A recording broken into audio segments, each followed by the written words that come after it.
प्रस्तावित रेल्वे ब्रिजच्या बांधकामानिमित्त आता हा जो आपला ब्रिज पाडण्यात येणार आहे, त्यानंतर जे डायव्हर्जन्स सोलापूरवासियांना घ्यायचे आहेत त्याबद्दल ऑलरेडी अधिसूचना जारी करण्यात आलेली आहे पोलीस आयुक्तालयाकडून.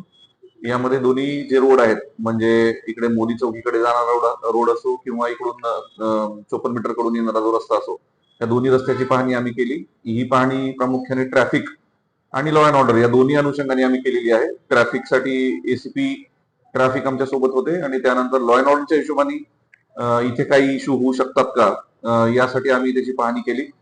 रात्रीच्या वेळी काही ठिकाणी पथदिवे नाहीयेत किंवा काही ठिकाणी सीसीटीव्हीची आवश्यकता वाटते, त्या संदर्भात किंवा काही ठिकाणी काही अतिक्रमण आहेत ती तात्काळ काढणं गरजेचं आहे, त्या संदर्भात आम्ही ऑलरेडी माननीय महापालिका आयुक्तांना पत्रव्यवहार केलेला आहे. या येत्या 1-2 दिवसात त्यांच्याकडून त्या कामांची पूर्तता होईल अशी अपेक्षा आहे.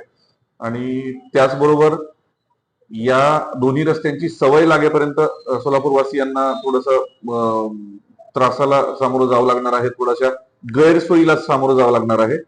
आणि या सर्व गोष्टींची सवय लागेपर्यंत आम्हालाही थोडासा बंदोबस्त इकडे वाढवावा लागणार आहे. त्या अनुषंगाने मी आज या रोडची पाहणी केलेली आहे.